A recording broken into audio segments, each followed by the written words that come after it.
Hello दोस्तों, welcome to bio booster boost your biology and boost your future. आज हम biology का एक बहुत इंपॉर्टेंट टॉपिक पढ़ने वाले हैं जिसका नाम है ट्रिपल जेनेटिक कोड और कैरेक्टरिस्टिक्स ऑफ जेनेटिक कोड। ठीक है, ये टॉपिक बहुत इंपॉर्टेंट होता है। बीएससी कर रहे हो तो भी, नीट के लिए भी, 11th-12th के लिए, आईआईटी जैम के लिए भी। तो चलिए शुरू करते हैं। इस वीडियो में हम क्या क्या जानने वाले हैं। जो ट्रिपल जेनेटिक कोड है क्या होता है, साइंटिस्ट ने इसे कैसे डिस्कवर किया था, जेनेटिक कोड की स्पेशल कैरेक्टरिस्टिक्स क्या है, डीजेनरेसी क्या होती हैं, स्टार्ट और स्टॉप कोडन का रोल क्या होता है। तो वीडियो को लास्ट तक जरूर देखिएगा क्योंकि आज के बाद ये टॉपिक आप कभी नहीं भूलेंगे। ठीक है, तो चलिए शुरू करते हैं। जो ट्रिपल जेनेटिक कोड का आइडिया किसने दिया था, ये क्या होता है। जो ट्रिपल जेनेटिक कोड है, जो साइंटिस्ट थे क्रिक ब्रैनर एंड नीरनबर्ग ने एक्सपेरिमेंट करके प्रूव किया था कि जो जेनेटिक कोड है एक्चुअली ट्रिपलेट होते हैं। ट्रिपलेट का मतलब क्या होता है कि 3 न्यूक्लियोटाइड मिलकर एक कोडोन बनाते हैं। एग्जांपल्स देखें तो जैसे कि यू यू यू हो गया फिनाइल एनालिन बोलते हैं, सी सी हो गया प्रोलीन, ए लाइसिन, जी जी जी ग्लीसिन। इसका मतलब हर 3 लेटर सीक्वेंस एक स्पेसिफिक अमीनो एसिड को रिप्रेजेंट करता है। सोचो अगर बॉडी में ये सिस्टम ना होता तो प्रोटीन बन ही नहीं पाते। ठीक है, फिर जो डॉक्टर हरगोविंद खुराना थे उन्होंने क्या किया था, एक सिंथेसिस कोपोलीमर को किया था जिसमें क्या था यूजी, फिर उन्होंने यूजी उन्होंने 2 सिस्टीन और वेलिन को ऑब्जर्व किया long chain of amino acids में। ठीक है, इससे जो है क्या कंफर्म हो गया कि जो जेनेटिक कोड है वो ट्रिपलेट कोड होते हैं। अब हम बात करते हैं कैरेक्टरिस्टिक्स ऑफ जेनेटिक कोड। जो कैरेक्टरिस्टिक ऑफ जेनेटिक कोड है ये एग्जाम में आपको डायरेक्ट क्वेश्चन आ सकता है अगर आप बीएससी के स्टूडेंट हो तो। अब हम बात करते हैं कैरेक्टरिस्टिक्स ऑफ जेनेटिक कोड, जो कि है फर्स्ट है हमारा ट्रिपलेट। हर जेनेटिक कोड में 3 न्यूक्लियोटाइड होते हैं। हमारे पास बेसिस होते हैं 4 और जो 3 न्यूक्लियोटाइड है वो 64 कोडोन बनाते हैं। कैसे बनाएंगे, 4 × 4 × 4, यानी कि जो 4 बेसिस है हमारे उसकी 3 बार मल्टीप्लाई कर दी तो 64 कोडोन बन गए। इस प्रॉपर्टी को हम बोलते हैं triplet nature of genetic code. Second है नो पंचुएशंस, यानी कि जो नो पंचुएशन का मतलब क्या है, जो जेनेटिक कोड के बीच में कोई कोमा या कोई फुल स्टॉप नहीं होता। जैसे सेंटेंस हम कुछ भी लिख दें, हमने जैसे कि पहले लिखा था इधर यूजी, तो इसमें कोमा नहीं होता, तो इसे बोलते हैं नो पंचुएशन। और जो बॉडी होती है वो कोडोन को बिना रुके रीड करती है, इसलिए प्रोटीन सिंथेसिस एक कंटिन्यूस प्रोसेस होती है। थर्ड है यूनिवर्सल नेचर। यूनिवर्सल नेचर का मतलब क्या होता है, जो जेनेटिक कोड एक अमेजिंग प्रॉपर्टी है यूनिवर्सिटी। इसका मतलब है जो बैक्टीरिया से लेकर ह्यूमंस तक ऑलमोस्ट सब organism same genetic code follow करते हैं, यानी कि यूनिवर्सल नेचर है। ये प्रूव करता है कि सब लाइफ फॉर्म का ओरिजिन्स कॉमन है। इसकी एवोल्यूशंस में भी काम आता है।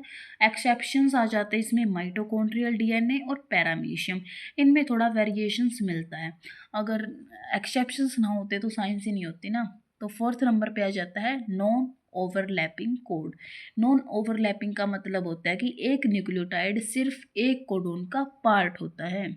जैसे अगर हम एग्जाम्पल ले लिया हमने CCUCAG, अगर हम इसको रीड करें तो हम इसको ऐसे भी रीड कर सकते हैं CCUCAG। ठीक है, जो ये होगी ये तो हमारी नॉन ओवरलैपिंग होगी। लेकिन हमारे पास 4 प्रकार की पॉसिबिलिटीज आती है इसकी कंडीशंस की, जैसे कि ओवरलैपिंग का मैंने ये दिखाया हुआ है। इसमें क्या क्या बन सकता है, हमारा CCU बन सकता है, CUC बन सकता है, UCA बन सकता है, CAG बन सकता है।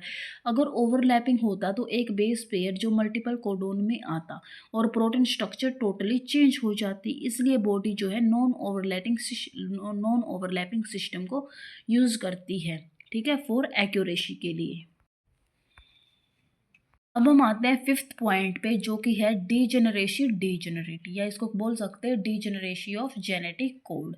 डीजेनरेसी का मतलब क्या होता है कि एक अमीनो एसिड के लिए एक से ज़्यादा कोडोन हो सकते हैं, जैसे कि ल्यूसीन हो गया, उसमें हो गए हमारे मल्टीपल कोडोन होते हैं। बट अगर 2 स्पेशल अमीनो एसिड एक्सेप्शंस होते हैं, जैसे कि मिथोनिन और ट्रिप्टोफैन। मिथोनिन होता है AUG और ट्रिप्टोफैन होता है UGG। इनके पास सिर्फ एक कोडोन होता है, यानी कि डीजेनरेसी का एक बिगेस्ट एडवांटेज क्या है कि अगर म्यूटेशन हो भी जाए तो जरूरी नहीं होता कि जो प्रोटीन को चेंज हो, बॉडी शेप हमारी रहती है। नेक्स्ट पे आता है नॉन एम्बिगुअस नेचर्स। जो नॉन एम्बिगुअस है इसका मतलब होता है कि एक कोडोन हमेशा सिर्फ एक ही अमीनो एसिड को कोड करेगा।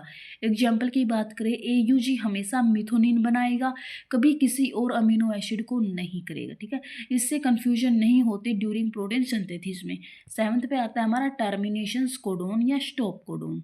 ठीक है, या इसे हम नॉनसेंस कोडोन भी बोल देते हैं। ठीक है, स्टॉप कोडोन, नॉनसेंस कोडोन और टर्मिनेशन कोडोन, तीनों वर्ड एक ही हैं।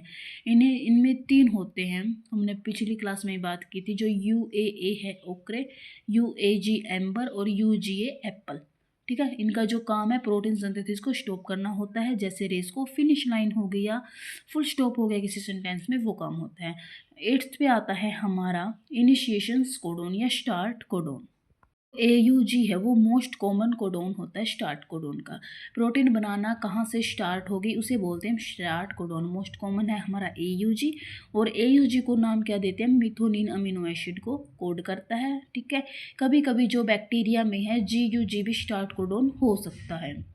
हम जल्दी जल्दी से है ना इसको क्या कर लेते हैं, रिवाइज कर लेते हैं अच्छे से। जेनेटिक कोड है वो ट्रिपलेट होता है, नो पंचुएशन, यूनिवर्सल होती है, नॉन ओवरलैपिंग होती है, डेजेनरेसी, नो एम्बिगुअस, स्टार्ट कोडोन होता है AUG, स्टॉप कोडोन होता है UAA, UAG एंड UGA। ठीक है, अगर ये याद है तो आपका जो टॉपिक है वो क्लियर है।